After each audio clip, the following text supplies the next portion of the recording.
और क्या वजह है कि हमारे सदर वज़ीर आज़म को मदऊ नहीं किया गया है, इन दो साहिबान को मदऊ कर लिया गया है। ट्रंप के हल्फ या उस पूरे हॉल में ना कहीं बिलावल था और ना कहीं मोहसिन नकवी था। हाँ, भारतीय वजीर खारजा जयशंकर जरूर बैठा हुआ था और बिल्कुल फ्रंट रो में बैठा हुआ था ट्रंप के सामने। अल साल्वाडोर के राष्ट्रपति के ठीक बराबर में बैठे भारत के विदेश मंत्री डॉक्टर जयशंकर उस लाइन में मौजूद थे जो लाइन राष्ट्रपतियों के लिए पहले से रखी गई थी। बिलावल साहब और मोहसिन नकवी साहब यही सोच रहे होंगे कि बाहरी तंबू लगाकर करवा दें, हम कोई अंदर 2-3 पजामे शामे लगाकर आ जाएंगे और बैठ जाएंगे, कोई मसला नहीं है। लेकिन कम से कम एक आधी तस्वीर का जो मौका था, बहरहाल वो इनके हाथों से निकल गया है। ये हमारे एक वज़ीर आज़म को तो ये गिला रहा कि बाइडन ने उनको फ़ोन भी नहीं किया।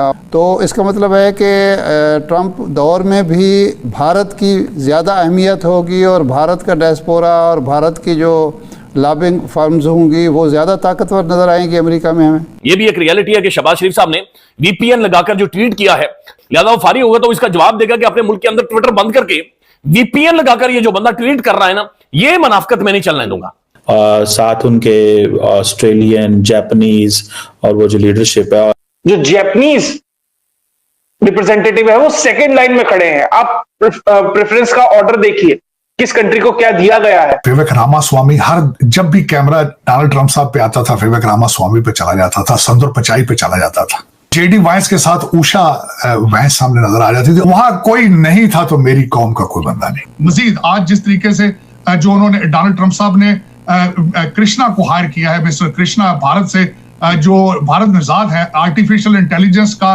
के एडवाइजर होंगे वो, और इसी तरह देखें माइक्रोसॉफ्ट है, गूगल है और सारे के सारे जो है भारतीय हैं। अमेरिका का गोल क्या है? पेंटागन का, सेंटकॉम का, CIA का, पूरी की पूरी स्टैब्लिशमेंट का, डीप स्टेट का, कि चीन को आपने एक रीजनल हेजेमन, एक रीजनल पावर नहीं बनने देना। यहाँ पे आफत साहब यतीम और दहशतगर्दी की जंग के नाम पे बाइडन से डॉलर हथियाने के प्लान बनाए बैठे थे।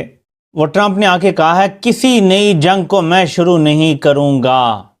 The end. The game is over. 22 Republican कांग्रेसमैनों ने बिल पेश किया था कि हम जो वहां से बेइज्जत होकर निकले हैं उसमें पाकिस्तान का क्या है। हमने अपनी हमारे बारे में डिस्कशन ही नहीं हो रही। हम वहां पे या तो रिसीविंग एंड पे हैं या हम डिफेंसिव हैं और या हम सोच रहे हैं कि ठीक है जी जो करना है ट्रंप नहीं करना है आगे जो ये जो क्वाड एक है जिसमें ऑस्ट्रेलिया है, जापान है, इंडिया है, इन तीनों को दावतनामे दिए गए और वज़राए ख़ारजा उनके शरीक हो रहे हैं। पाकिस्तान को तो इग्नोर किया गया। तो इसका मतलब है कि ट्रंप दौर में भी भारत की ज़्यादा अहमियत होगी और भारत का डायस्पोरा और भारत की जो लॉबिंग फर्म्स होंगी वो ज़्यादा ताकतवर नज़र आएंगी अमेरिका में हमें। बिल्कुल आप इसमें ठीक कह रहे हैं। बल्कि आज भी अगर देखा जाए तो कैबिनेट के अंदर जो भारत की प्रेजेंस है उसको आप इग्नोर नहीं कर सकते। इस वक्त अगर देखा जाए तो विवेक रामास्वामी है, काश पटेल है, वाइस प्रेसिडेंट साहब की वाइफ जो है उषा पटेल है, फिर उसके बाद हरमीत ढिल्लों है। दे आर की प्लेयर्स इन द एडमिनिस्ट्रेशन और इसका अल्टीमेटली भारत को फायदा होगा। वर्सेस अफसोस के साथ कहूंगा हमारा डायस्पोरा यहाँ पे पाकिस्तानी पॉलिटिक्स में ज्यादा इंटरेस्टेड है बजाय कि रिपब्लिकन पार्टी और डेमोक्रेट पार्टी की तरफ आए। एक अफसोस के साथ है। आप आने वाले दिनों में देखेंगे कि भारत की तरफ से मजीद आज जिस तरीके से जो उन्होंने डोनाल्ड ट्रंप साहब ने कृष्णा को हायर किया है, मिस्टर कृष्णा भारत से जो भारत निजात है, आर्टिफिशियल इंटेलिजेंस का के एडवाइजर होंगे वो, और इसी तरह देखें माइक्रोसॉफ्ट है, गूगल है और सारे के सारे जो है भारतीय हैं। क्या और हमारे बच्चे जो है वो इटली के पास समुद्रों में डूबते जा रहे हैं। 3 करोड़ बच्चा स्कूल नहीं जा रहा लेकिन किसी ने आज तक उस पर लबकुशाई नहीं की। ये it's a national tragedy of Pakistan. कि आपने किसी भी ताकत, कोई भी ताकत जो है वो सुपर पावर तब बनती है जब वो पहले एक रीजनल पावर बनती है। अमेरिका का गोल क्या है? पेंटागन का, सेंटकॉम का, CIA का, पूरी की पूरी स्टैब्लिशमेंट का, डीप स्टेट का, कि चीन को आपने एक रीजनल हेजेमन, एक रीजनल पावर नहीं बनने देना। अब इसमें पाकिस्तान कहां फिट होता है? इसलिए कि पाकिस्तान वाहिद कंट्री है चीन के वेस्टर्न बॉर्डर के ऊपर जिसमें चीन ने तकरीबन 70 बरस की स्ट्रेटेजिक इन्वेस्टमेंट की हुई है अपने आप को सिक्योर करने के लिए।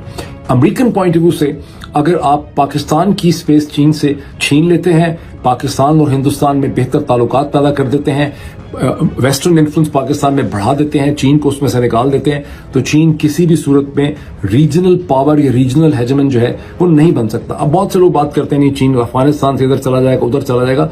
It's not all that easy. ये प्लान बड़ा मुकम्मल और बड़ा कंप्लीट है। ये टुकड़ा भी सुन लें। Hold on, let's let John respond to this. Just very quickly, most of you have probably never asked yourself the question, why is the United States roaming all over the planet, interfering in every country's business? It's in part because it's so powerful, but it's also because it's a regional hegemon, which means we have no threats in the Western Hemisphere, so we are free to roam.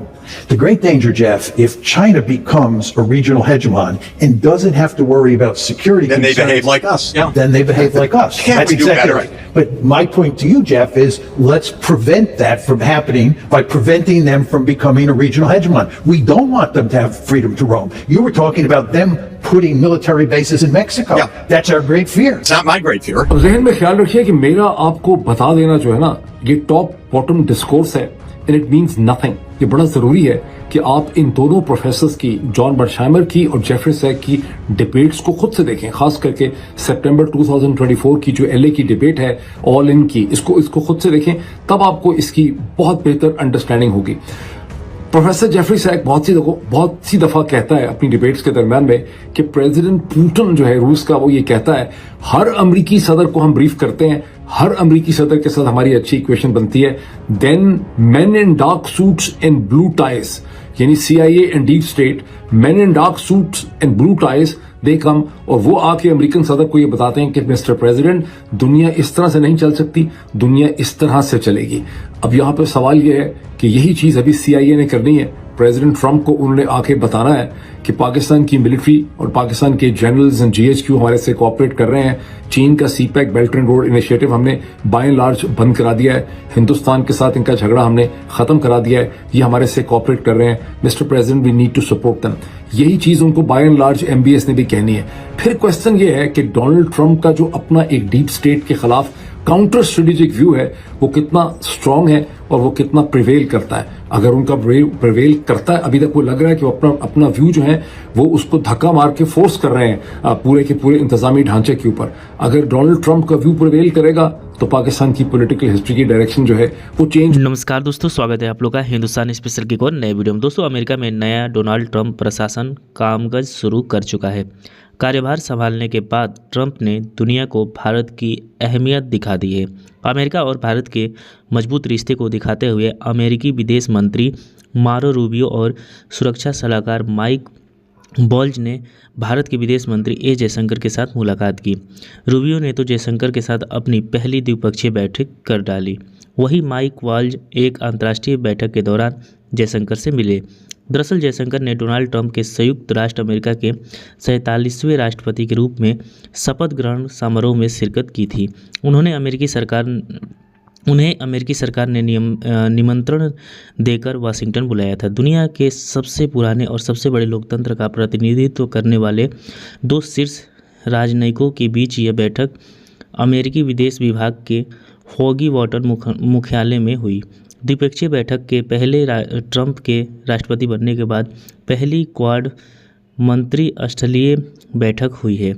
अमेरिकी विदेश मंत्री Marco Rubio ने मंगलवार को विदेश मंत्री जयशंकर के साथ अपनी पहली द्विपक्षीय बैठक की। विश्व के सबसे पुराने और सबसे बड़े लोकतंत्र का प्रतिनिधित्व करने वाले दो शीर्ष राजनयिकों के बीच यह बैठक विदेश विभाग के फॉगी वाटर मुख्यालय में हुई। इससे पहले इसी भवन में पहली क्वाड मंत्रिस्तरीय बैठक भी हुई। क्वाड ऑस्ट्रेलिया, भारत, जापान और अमेरिका का एक अनौपचारिक समूह है। यह पहले कार्यकाल में ट्रंप प्रशासन की पहल थी। रूबियो का क्वाड मंत्रिस्तरीय और भारत के साथ पहली द्विपक्षीय बैठक करने का फैसला इसलिए महत्वपूर्ण है क्योंकि नए प्रशासन का पहला विदेशी संपर्क पारंपरिक रूप से अपने दो पड़ोसी कनाडा और मैक्सिको या अपने नाटो सहयोगी के साथ रहा है।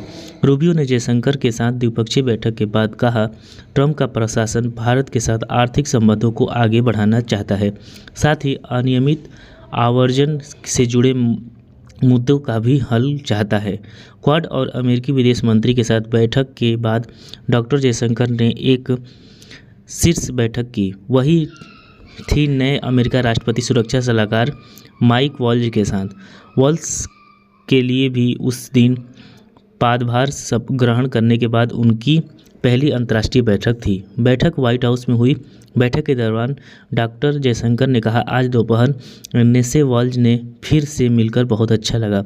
आपसी लाभ सुनिश्चित करने और वैश्विक स्थिरता और समृद्धि को बढ़ाने के लिए हमारी दोस्ती को मजबूत करने पर चर्चा हुई है। पूरी दुनिया की निगाहें सोमवार को अमेरिकी राष्ट्रपति के शपथ ग्रहण समारोह पर लगी रही।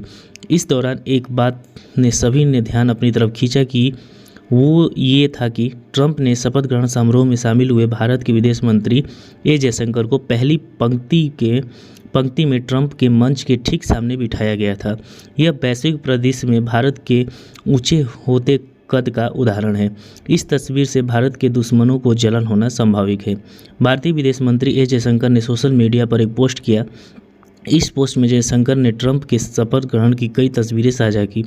इन तस्वीरों के साथ जयशंकर ने लिखा, राष्ट्रपति ट्रंप और उपराष्ट्रपति जेसी वेंस के वाशिंगटन डीसी में आयोजित हुए शपथ ग्रहण समारोह में भारत का प्रतिनिधित्व करना बड़े सम्मान की बात है। भारतीय विदेश मंत्री ने जो तस्वीरें साझा की उसमें दिख रहा है कि उन्हें पहली पंक्ति में इक्वाडोर के राष्ट्रपति के बगल में बैठाया गया है। जयशंकर को पहली पंक्ति में बिठाना इस बात का साफ संकेत है कि अमेरिका भारत के साथ अपने संबंधों को कितनी अहमियत देता है। तो दोस्तों बस आज की वीडियो इतना ही। वीडियो अच्छी तो वीडियो को लाइक और चैनल हिंदुस्तानी स्पेशल को सब्सक्राइब कर लें, क्योंकि हम आपके लिए इंटरेस्टिंग वीडियो लाते रहते हैं। मिलेंगे इस न्यू वीडियो साथ, तब तक एक हिंदुस्तानी स्पेशल।